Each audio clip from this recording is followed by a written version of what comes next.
Bienvenidos a una nueva sesión del programa de Educación para la Salud, ¿Quién dijo miedo? Ya en este 2022 hemos iniciado o reiniciado el programa que veníamos disfrutando el año anterior con otros temas o con temas parecidos a lo que veníamos haciendo y que cada semana pues iremos desarrollando. Hablábamos la semana pasada de la relación entre el consumo de tabaco y la libertad. Hoy vamos a escuchar un poco más a nuestro corazón y vamos a ver qué relación hay entre el corazón y el tabaco. O, dicho de otro modo, la importancia que hay desde el punto de vista sociosanitario entre el consumo de tabaco y las enfermedades cardiovasculares, que no es una cuestión baladí. Sabemos que la mortalidad total por consumo de tabaco está en torno al 20%. ¿Eso qué significa? Pues que una de cada 5 personas que mueren lo hacen por alguna enfermedad en relación al consumo de tabaco. Puede ser tabaquismo o puede ser una enfermedad cardiovascular, puede ser una enfermedad oncológica o puede ser una enfermedad respiratoria. Pero lo que sabemos es que la mitad de esa mortalidad es cardiovascular, es decir, por problemas en nuestro sistema vascular o en nuestro músculo cardíaco. Los costos sociosanitarios de la atención a la hipertensión arterial sabemos que son elevadísimos. ¿Por qué? Pues porque hay muchas personas de la población general mayor de edad que sufre esta patología. En concreto, la hipertensión la sufren 4 de cada 10 personas. Está en unas cifras muy parecidas a la prevalencia que hay de tabaquismo en esa población adulta, en torno al 35%, como hemos dicho en alguna que otra ocasión. 1 de cada 3 personas adultas es fumadora. La asociación entre ser fumador y padecer hipertensión arterial lo que va a conseguir es que casi en un 50% de los casos se pierdan la mitad de los años de vida potenciales que hay de vida. Eso es una cuestión que desde el punto de vista social es muy importante. Sabemos que entre los hipertensos hay menos fumadores, evidentemente, que la población en general, pero es que debería de haber muchísimos menos. Pero no los hay. ¿Por qué? Pues porque la intervención que se hace sobre la hipertensión arterial muchas veces no contempla una intervención efectiva sobre el tabaquismo. Y aunque sabemos que la intervención sobre la hipertensión arterial reduce la mortalidad casi en un 40% por accidente cerebrovascular y casi en un 15% por la cardiopatía isquémica, no ponemos el empeño suficiente en actuar sobre el tabaquismo. Dejar de fumar reduce el riesgo de sufrir una cardiopatía isquémica en casi un 30% de los casos. Pero no solo eso, sino que además en las personas que han sufrido un infarto agudo de miocardio se reduce la posibilidad de tener un reinfarto. Sabemos que 1 de cada 3 fumadores que sufre un accidente vascular cardíaco, es decir, un infarto, una angina, sigue fumando. Actuar en tabaquismo también sabemos que es relativamente barato, en torno a los 204.000 euros por año de vida ganado, es decir, muy poco dinero si lo enfrentamos a lo que cuesta tratar la hipertensión o tratar la dislipemia para poder ahorrar un año de vida ganado. En el caso de la hipertensión está en torno a los $12.000 y en torno a los 100.000 para el tratamiento de las dislipemias. Estos estudios económicos se vienen haciendo ya desde hace bastante tiempo y son conocidos. Lo mismo que son conocidas que las enfermedades cardiovasculares vienen como consecuencia de que el sistema vascular se esclerosa, se pone viejo, se daña, ¿no? La cardiopatía isquémica, los accidentes cerebrovasculares, la vasculopatía periférica son los problemas de salud más trascendentes en el occidente mundial. Es decir, España está en la zona occidental del mundo y no es ajena a este problema. Sabemos desde el año 90 que se producen en torno al 40% de las muertes por procesos cardiovasculares. Ahora estamos en torno a un 30%.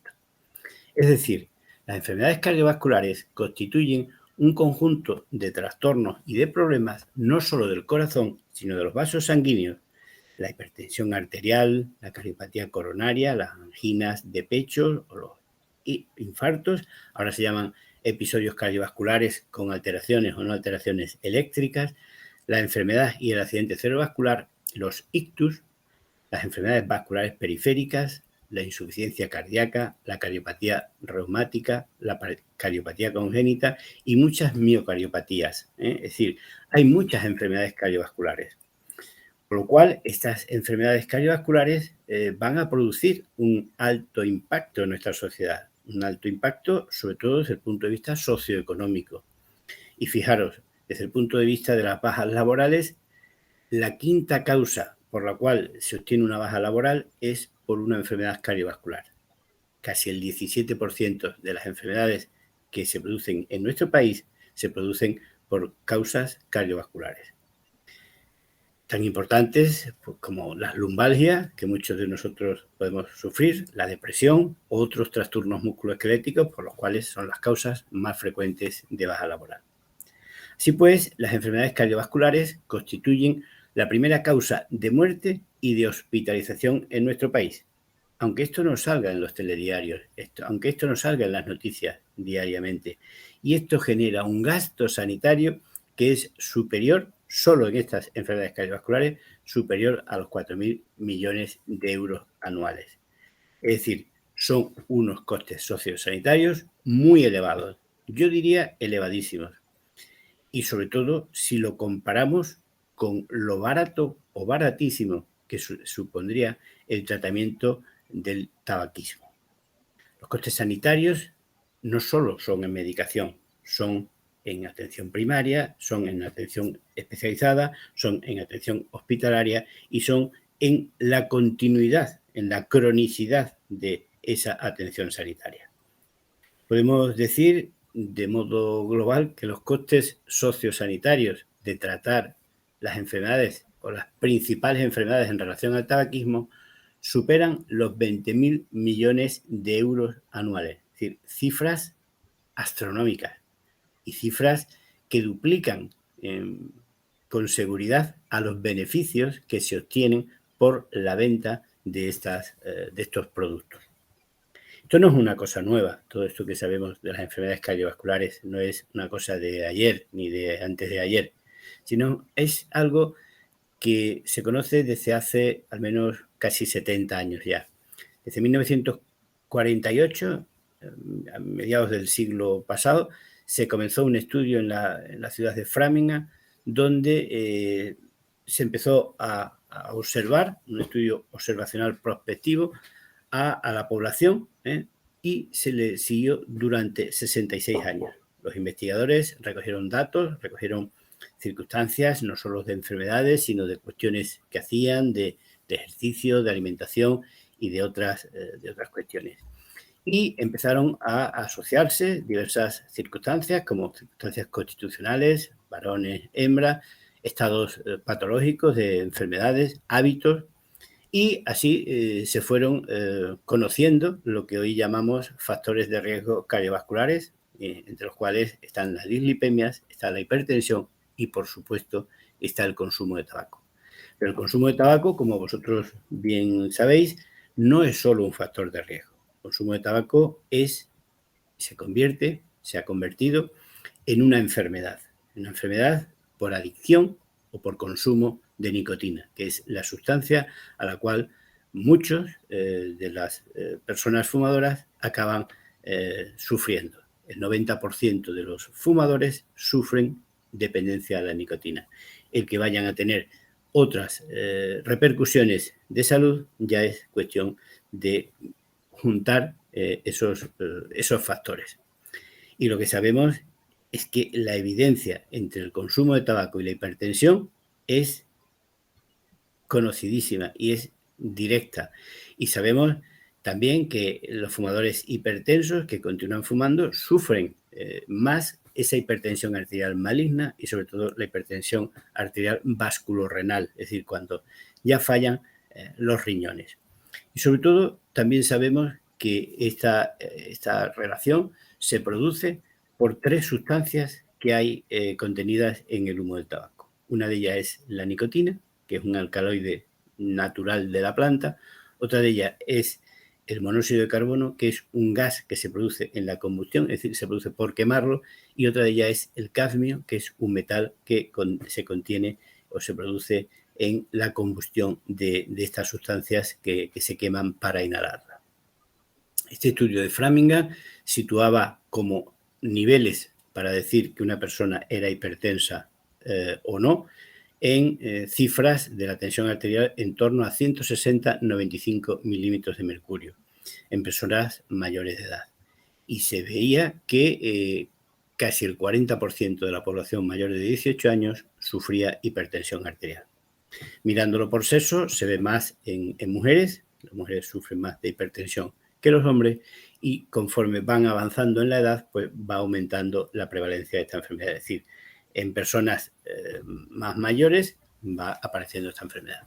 Con lo cual, en los jóvenes que todavía, o las personas que sean más jóvenes y todavía no esté detectada, si no hacemos una observación de lo que está pasando con sus cifras tensionales, no sabemos cuándo va a ser hipertenso o no. Por eso, la importancia de hacer controles tensionales cada cierto tiempo. La prevalencia con respecto al tabaquismo sabemos que está en torno al 35% y que se produce más en varones. Pero también sabemos que el tanto por ciento de personas que dejan de fumar no supera el 10%. Es decir, una persona cuando tiene el diagnóstico de una hipertensión arterial, por el simple hecho de tener ese diagnóstico, no deja de fumar. Y tampoco deja de fumar la mayoría de ellos cuando reciben un simple consejo sanitario. Es decir, que tenemos que hacer algo más que dar un consejo sanitario como que usted debe vigilar de su salud y sería recomendable que limitase su consumo de tabaco o incluso lo llegase a suprimir. La enfermedad cardiovascular sabemos que tiene, como he dicho anteriormente, mucha mortalidad. Bueno, pues el 15% de esa mortalidad es por cardiopatías coronarias, es decir, por problemas coronarios agudos. Sabemos que hay mucho avance en este terreno cardiológico y hemos conseguido mayor esperanza de vida, pero todavía nos queda bastante por recorrer, entre ellos el que desde las unidades de atención a la patología cardíaca también se atienda al tabaquismo. Y la cardiopatía, los accidentes cerebrovasculares suponen el 52% de la mortalidad por proceso cardiovascular. Es decir, en torno a 30.000 muertes de las casi 90.000 que se producen anualmente en nuestro país son responsabilidad de estas enfermedades cardiovasculares. El hipertenso fumador sabemos que es un paciente de riesgo, pero no solo lo sabemos, si lo tenemos, también lo tenemos que considerar, porque las posibilidades de que pueda tener una cardiopatía isquémica se multiplican por 5 y las posibilidades de poder tener un accidente cerebrovascular se multiplican por 10. Y pues la relación que hay entre el consumo de tabaco y la hipertensión es mucho más importante de las que nos parece. Y lo es no solo por una causa, sino que lo es por múltiples causas. Es decir, hay una causa multifactorial. Por ejemplo, se produce una inhibición de la ciclooxigenasa por el efecto de la nicotina. El organismo se oxida más. Hay un efecto de este metal que he dicho anteriormente, del cadmio. Hay una disminución de la hormona antidiurética, es decir, se disminuye la diuresis, se disminuye la función renal. Actúa el monóxido de carbono que se produce en la combustión y actúa la nicotina, que no solo ejerce el efecto de producir dependencia, sino que también produce un efecto cardiovascular, dañando el endotelio, dañando la capa más fina, la que está en contacto con la sangre, y produciendo que haya más posibilidad de tener una alteración en la coagulación de esa sangre, que junto con una alteración en el metabolismo lipídico que se produce con mucha frecuencia, consigan de que se produzcan esos accidentes vasculares que he comentado anteriormente. Si a eso le añadimos el estrés, el estado de alerta, el estado de alarma que se produce cuando una persona fuma, que en definitiva lo que hace es un aumento de secreción de catecolamina, pues estamos teniendo que no solo un factor actúa, sino que son múltiples factores. Es decir, vamos a ir aproximando que no hay una relación causal, no es casual la relación, sino que hay causas para que esa relación sea así. Es decir, el hábito tabáquico representa no solo un factor de riesgo de padecer hipertensión arterial, sino que la hipertensión arterial maligna y la hipertensión arterial vasculorrenal están fundamentadas sobre todo por, entre otros, malos hábitos de salud. La prevalencia del consumo de tabaco, es decir, seguir fumando siendo hipertenso, es inferior a los fumadores que hay en población general, es decir, a los fumadores sanos, pero debería de ser mucho menor y prácticamente tendríamos que conseguir que fuese evitable en su totalidad. Es decir, el tabaquismo decimos que es una enfermedad prevenible y en los hipertensos es una enfermedad que debería de ser obligatoriamente prevenida. También sabemos que hay una asociación negativa entre el sobrepeso, entre la obesidad y el consumo de tabaco. Y pues la relación no es solo casual, es causal. Y la trascendencia de este problema pues, es muy importante desde el punto de vista socioeconómico. Se consumen muchos recursos sanitarios de atención primaria, de atención ambulatoria y de atención hospitalaria. Se produce mucho gasto farmacéutico, se producen muchos procedimientos diagnósticos que van a requerir tratar a estas personas durante muchos años y sobre todo se van a perder muchos años potenciales de vida. Y podemos asegurar, sin error a equivocarnos, que la mortalidad por estas causas es evitable, lo mismo que podemos evitar y reducir los costes laborales y los costes por invalideces precoces. Es decir, muchas personas alcanzan la invalidez por sufrir una enfermedad cardiovascular y por ser fumadoras. Lo sabemos y sabemos por estos estudios y sobre todo por muchos estudios que se han hecho posteriormente y las evidencias son claras. Y lo que tendríamos que ver en la tesitura que nos podríamos encontrar y sobre todo vosotros que estáis siguiendo este programa de educación para la salud fundamentado en tabaquismo, es que el abandono del hábito tabáquico es evidente en referencia a los beneficios que se producen con respecto a la reducción de la morbimortalidad. Morbi significa otras enfermedades y mortalidad significa morir antes del tiempo que está estipulado para nuestras características, por la edad que tenemos y por otros factores que podamos estar sufriendo. Y no tenemos error a equivocarnos cuando afirmamos que entre 10 y 15 años de abstinencia, es decir, después de dejar de fumar, consiguen disminuir el riesgo de mortalidad total a unos niveles similares a los de las personas no fumadoras. Pero fijaros, hay que esperar hasta 15 años después de haber dejado de fumar para tener el mismo riesgo de mortalidad que cualquier persona sana de nuestra misma edad y de nuestras mismas condiciones. El riesgo de muerte por cáncer de pulmón, veremos cuando ya hablemos del cáncer de pulmón, que disminuye en los exfumadores, es decir, en las personas que dejan de fumar a los 10 años y casi la mitad respecto a los que siguen fumando. Es decir, que conforme una persona antes deje de fumar, mucho antes se van a obtener todos estos beneficios y no hay que esperar que sea demasiado tarde. En relación a todas las enfermedades cardiovasculares, la abstinencia del tabaco, estamos seguros por estudios que reduce en un 30% el riesgo de sufrir una cardiopatía isquémica, es decir, el riesgo de sufrir un infarto, y de un 15% de producir una enfermedad cardiovascular. Los pacientes que ya puedan haber sufrido un episodio cardiovascular agudo y sigan fumando, sabemos que tienen mucho más riesgo de tener un infarto y sobre todo que siguen teniendo riesgo de sufrir de nuevo una oclusión en su sistema cardiovascular tras haber tenido un stent. Por eso, dado que las intervenciones cardiológicas están muy especializadas, el incluir en el tratamiento de estas personas el abordaje de su hábito tóxico, como en este caso es el tabaquismo, es una de las intervenciones costo-eficaces más baratas que se conocen en la actualidad, y no solo más baratas, sino más efectivas.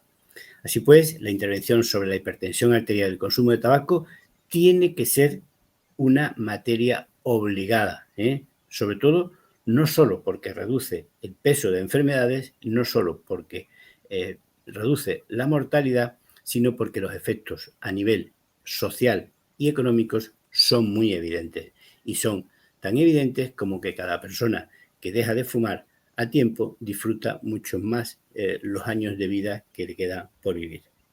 Recordad que actuar sobre tabaquismo es relativamente barato, entre 200 y 4.000 euros al año por año de vida ganado.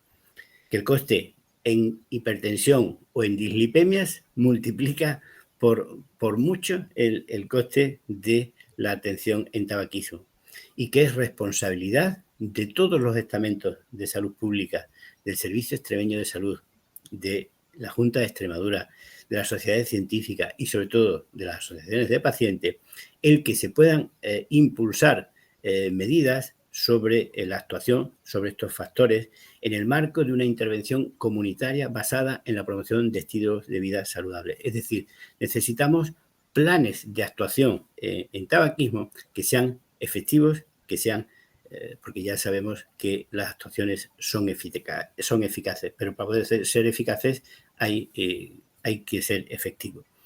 En definitiva, si sois fumadores, si continuáis con este hábito tabáquico, tenéis que saber que estáis en una balanza en la cual, por un lado, tenéis que poner vuestro corazón, no solo ya, como hablábamos la semana pasada, vuestra mente, vuestra libertad para poder pensar en lo que queráis, que podéis hacer, sino que ya tenéis que también que poner vuestro corazón. Y por otro lado, si queréis, pues ponéis el consumo de tabaco y veréis que normalmente el equilibrio siempre se pierde para un lado.